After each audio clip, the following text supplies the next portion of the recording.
हम पढ़ रहे हैं अंतर्राष्ट्रीय मुद्रा कोष और उसमें हम आज पढ़ेंगे कि अंतर्राष्ट्रीय मुद्रा कोष और स्वर्ण मान में क्या समानताएं हैं, क्या असमानताएं हैं, या अंतर्राष्ट्रीय मुद्रा कोष किस प्रकार स्वर्ण को अ, लेता है, मतलब क्या उसमें इम्पोर्टेंस दी गई है, स्वर्ण का क्या महत्व है, ये सब चीज़ें आप जानते हैं कि आईएमएफ की स्थापना और उससे भी पहले स्वर्ण मान का बहुत महत्व था।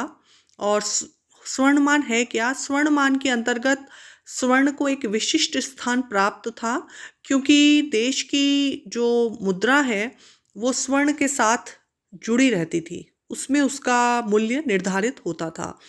और स्वर्ण की पूर्ति में, सोने की पूर्ति में उच्चावचन जो होता था, विनिमय दरों को वो प्रभावित करता था। कई लोग मानते हैं, कई विद्वान मानते हैं कि अंतर्राष्ट्रीय मुद्रा कोष की स्थापना एक प्रकार से स्वर्ण मान को वापस लौटाना है, ये माना है। प्रोफेसर जॉन एच विलियम मुद्रा कोष को परंपरागत स्वर्णमान का संशोधित रूप मानते हैं, जबकि इसके विपरीत लॉर्ड केन्स का विचार है कि मुद्रा कोष तथा स्वर्णमान के बीच कुछ भी समानता नहीं है और दोनों एक दूसरे के विपरीत होते हैं। और कई ऐसे विद्वान हैं जिनकी विचारधारा ऐसी है कि वो इसको समन्वित दृष्टिकोण के रूप में भी देखते हैं। अब वास्तव में स्वर्णमान और मुद्रा कोष में कुछ समानताएं और कुछ असमानताएं पाई जाती हैं, जिसका आज हम अध्ययन करेंगे। और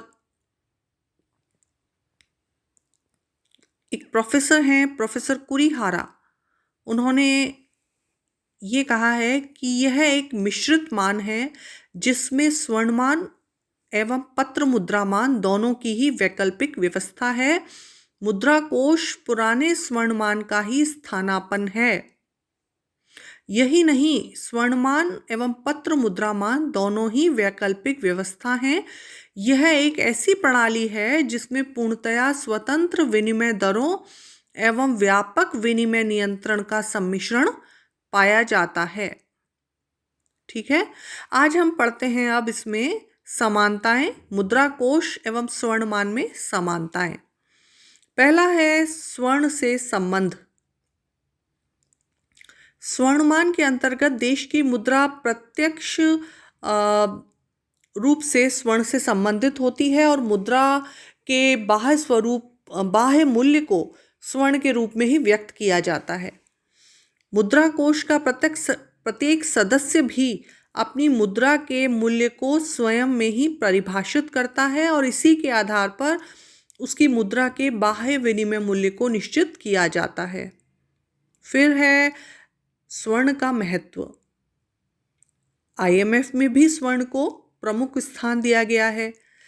प्रत्येक सदस्य देश अपनी मुद्रा के प्रारंभिक मूल्य को मुद्रा में ही व्यक्त करता है।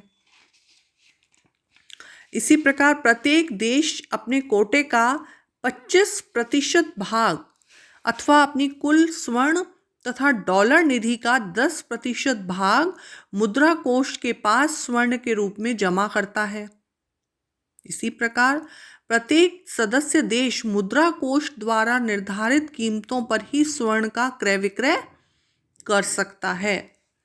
मुद्रा कोष के नवीनतम संशोधन के अनुसार अब स्वर्ण की अधिकृत कीमत को समाप्त कर मुद्रा के विनिमय मूल्यों को एसडीआर्स में व्यक्त करने का निर्णय किया गया है। एसडीआर मीन्स विशेष आहरण अधिकार, स्पेशल ड्रॉइंग राइट्स। फिर थर्ड पॉइंट है कि बहुपक्षीय व्यापार एवं भुगतान प्रणाली, समानता के तहत पढ़ रहे हैं अपन। स्वर्णमान की भांति अंतर्राष्ट्रीय मुद्रा कोष भी विभिन्न देशों में बहुपक्षीय व्यापार एवं भुगतान को प्रोत्साहित करता है और विनिमय दर में स्थिरता। स्वर्णमान का मुख्य उद्देश्य, चौथा उद्देश्य है विभिन्न समानता में चौथा है विनिमय दर में स्थिरता। स्वर्णमान का मुख्य उद्देश्य विभिन्न सदस्य देशों की मुद्राओं की विनिमय दर को स्थिरता बनाए रखना, और इसी प्रकार मुद्रा कोष का उद्देश्य भी ठीक ऐसे ही विनिमय दरों में स्थिरता बनाए रखना है। फिफ्थ है समानता में मुद्रा के विस्तार एवं संकुचन की क्रियाविधि। दोनों में ही अंतर्राष्ट्रीय भुगतान में हुए परिवर्तनों के अनुसार मुद्रा का संकुचन और विस्तार होता है। स्वर्णमान के अंतर्गत भुगतान के प्रतिकूल होने पर मुद्रा का संकुचन किया जाता है और भुगतान संतुलन के अनुकूल होने पर मुद्रा का प्रसार किया जाता है। तो ये मुद्रा कोष के अंतर्गत भी समायोजन की प्रक्रिया ऐसी ही होती है। लास्ट छठा पॉइंट है विनिमय नियंत्रण का निषेध। स्वर्णमान के अंतर्गत कोई भी अंतर्राष्ट्रीय व्यवस्था के ऊपर किसी भी प्रकार का विनिमय नियंत्रण लागू नहीं कर सकता। मुद्रा कोष के अंतर्गत भी कोई सदस्य देश विदेशी व्यापार पर किसी प्रकार का नियंत्रण लागू नहीं कर सकता। इस प्रकार जो मैंने ये 6 बिंदु बताए, स्वर्ण से संबंध, स्वर्ण का महत्व, बहुपक्षीय व्यापार एवं भुगतान प्रणाली, विनिमय दर में स्थिरता, मुद्रा के विस्तार एवं संकुचन की क्रियाविधि और विनिमय नियंत्रण का निषेध, ये सब बिंदु इस बात को बताते हैं कि मुद्रा कोष एवं स्वर्णमान में समानताएं होती हैं। अब हम पढ़ेंगे स्वर्णमान और मुद्रा कोष में क्या असमानताएं होती हैं, है ना। कई असमानताएं भी पाई जाती हैं। जैसा पहला है समता दरों का निर्धारण। स्वर्णमान की अंतर्राष्ट्रीय मुद्राओं की समता दरों को स्वर्ण की निश्चित मात्राओं के बराबर निर्धारित किया जाता था, ठीक है, और उनमें किसी भी प्रकार के परिवर्तनों की अनुमति नहीं थी। इसके विपरीत मुद्रा कोष के अंतर्गत इनमें कोई स्थूलता या कठोरता, रिजिडिटी नहीं पाई जाती और इसमें आवश्यकता अनुसार परिवर्तन किए जा सकते हैं। दूसरा, स्वर्ण की मात्रा में उच्चावचन। स्वर्णमान के अंतर्गत स्वर्ण उत्पादन में उच्चावचन मुद्रा के विस्तार अथवा संकुचन को अवश्य ही प्रभावित करते थे। इसके विपरीत मुद्रा कोष के अंतर्गत मुद्रा का विस्तार और संकुचन स्वर्ण पर आधारित नहीं होता।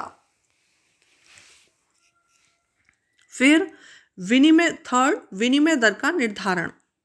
स्वर्णमान के अंतर्गत विनिमय दरें स्थायी एवं बेलोच हुआ करती थीं, किंतु मुद्रा कोष ने यह निश्चित किया कि वह अंतर्राष्ट्रीय स्वर्णमान की भांति विनिमय दरों को स्थायी रखते हुए भी इन्हें पूर्णतया बेलोच नहीं बनाएगा। सदस्य राष्ट्रों को एक सीमा के अंदर विनिमय दरों में परिवर्तन करने की सुविधा दी जाती है और दी जाएगी, लेकिन विनिमय दर के निर्धारण में मुद्रा कोष में व्यवस्थित परिवर्तनशीलता के सिद्धांत को अपनाया है।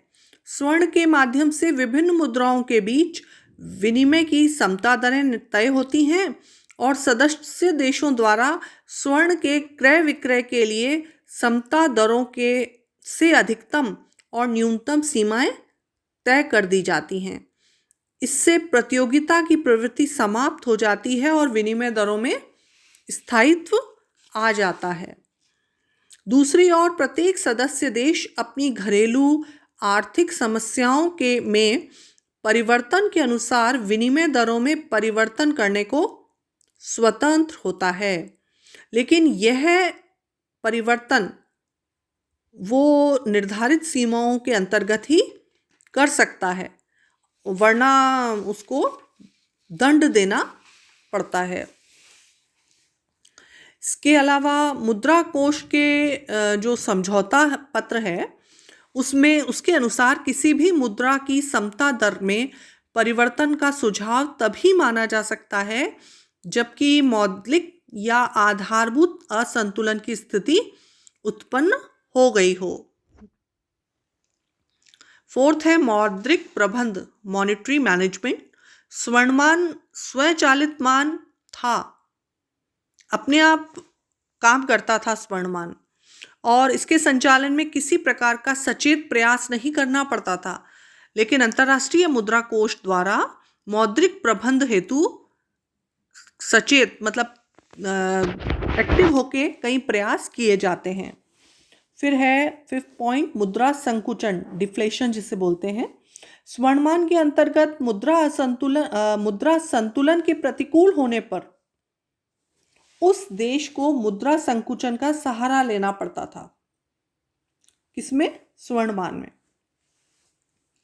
किंतु मुद्रा कोष के अंतर्गत भुगतान के घाटे वाले किसी भी देश को मुद्रा संकुचन का सहारा नहीं लेना पड़ता। लास्ट है असमानताओं में बाह्य तत्व, एक्सटर्नल फोर्सेस।